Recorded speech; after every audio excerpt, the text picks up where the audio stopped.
This is the Drinking Horse trailhead parking lot, also the College M, and I'm heading up, going up Mount Baldy. All this is pretty new. This parking lot, trail, goes underneath the road. There's a tunnel. 40 years ago, there was nothing here.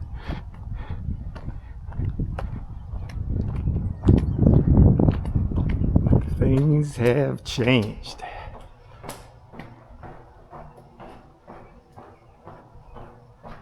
So let's see, what is today? I'm not even sure.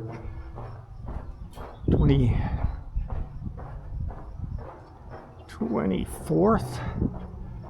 Something like that. So this is the old finish line. Used to finish right up here, and now finishes down by the fish hatchery. I think it adds a half a mile or so.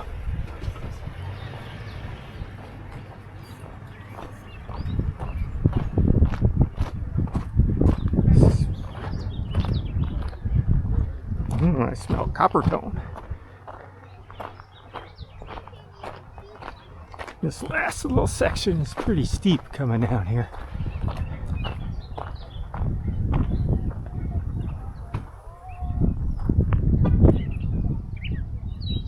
So just to get up to the M, 850 vertical.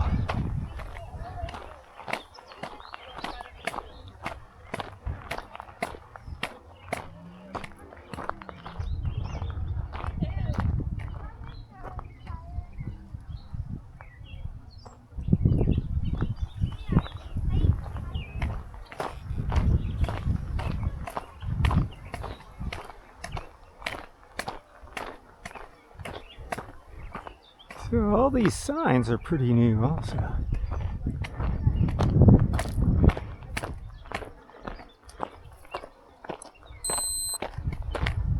Yeah, it took me over 4 minutes just to get to here. Okay, this is where that steep east side of the M trail intersects the main trail. And typically going down, you stay on the main trail, go underneath the College M.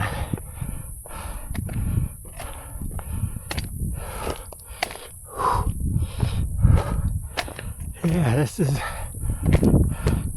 hard work going up. Now there's parts of this, this is mellowed out a little bit, but there's parts of this course that are incredibly steep. They rival the Mount Marathon up in Alaska. Now Mount Marathon, I think, is only about 3 miles,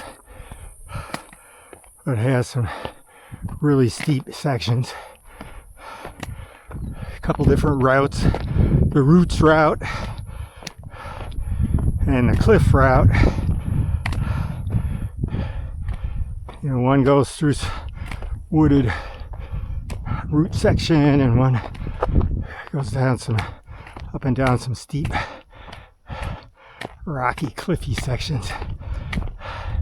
I've never done it. It's hard to get into.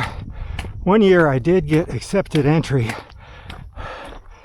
but this was some kind of family commitment or who knows what prevented me from actually doing it. Yeah, a few years back, this whole area burned, which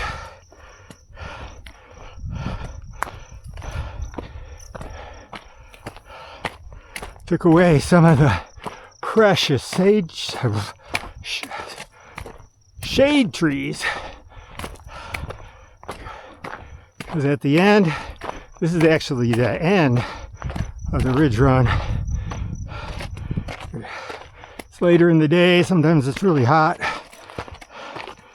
And this is south facing, gets baked in the sun.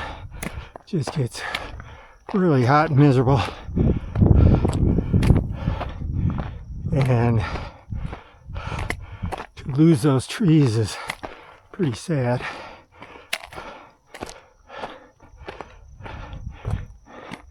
Now, there are bears in the Bridgers, mostly black bears and occasional grizzly. And one time, I was actually up here. I was stalked by a mountain lion, and I've seen mountain lions. And one time, there were these moose. And the moose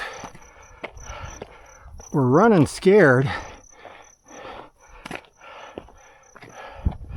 and they weren't afraid of me, but it turns out a mountain lion had spooked them, and they ran towards me. The whole fiasco was rather startling, because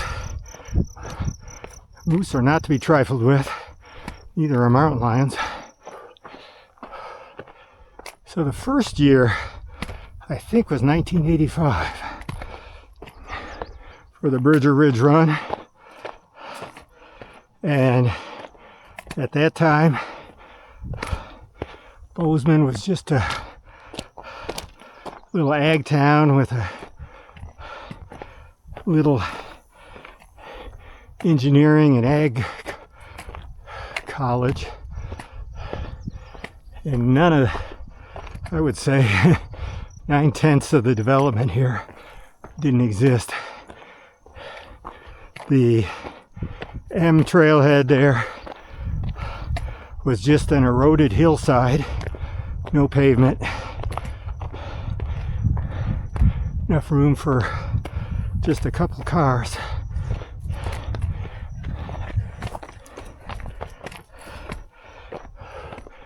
That gal looked pretty serious. Looked like a Nikki Kimball clone, but probably about 30 years younger. Nikki Kimball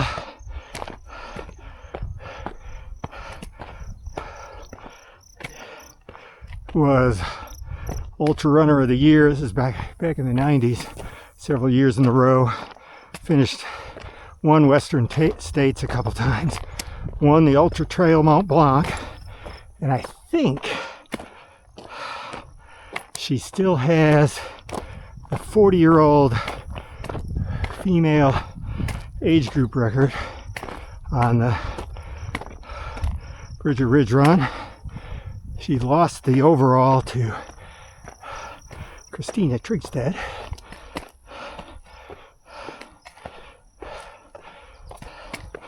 Nikki and I were pretty similar in abilities. Sometimes I'd beat her. I think more often than not she'd beat me on this course.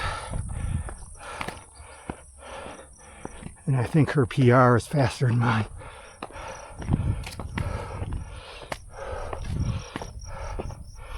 All right, what was I talking about? The history. All right, back in 1985, yeah. There was probably the same number of people that would summit Mount Baldy in one summer back in the early 80s that now summit it every hour. It was a different world back then.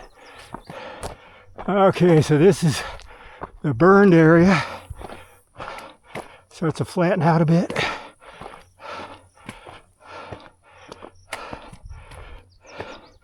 That first year, they held it.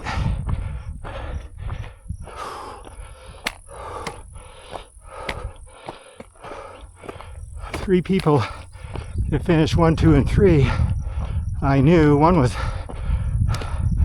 kind of a activity friend, Stephen Brigham. He ended up 3rd.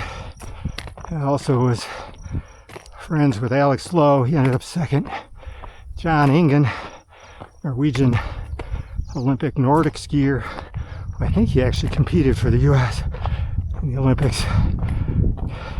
He actually won it, and I think he won it for the next 10 years. But they ran so fast, at least first and second place, John Ingen and Alex Lowe, that they got to the finish line before the race crew had a chance to set up, and they actually ran through all the aid stations before they were set up. No one thought it was possible to go as fast as they did. And I remember Alex telling me that they had, or at least he had, no water, no fuel, and he was pretty parched by the time he got to the end. I think they both finished under 4 hours, which is a decent time. And back then it was such an unknown, and to do it without any aid. And Alex also complained to me that Engen, I guess from his Nordic competition experience, had little hard candies pinned to his shirt so that he could grab one of those and suck on it.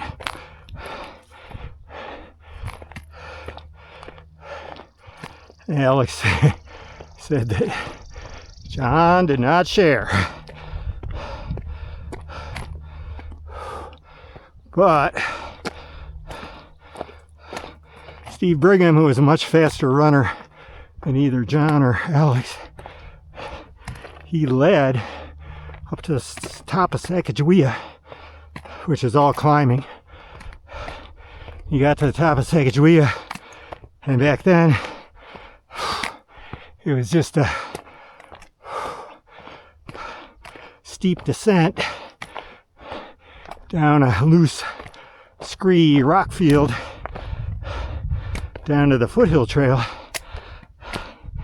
And he said that John and Alex just started bounding down through the scree.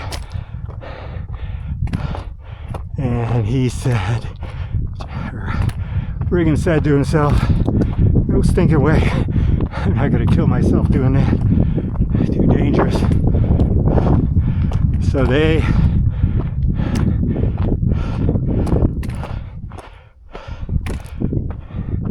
took off, and Brigham, affectionately known as Pigum, let him go. Ended up finishing about an hour and a half behind him, but was still 3rd. I'm not sure how many people were in that race. Maybe a couple dozen at the most.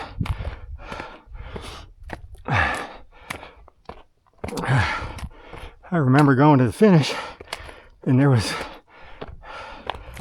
nothing there. No cars, no people, no spectators.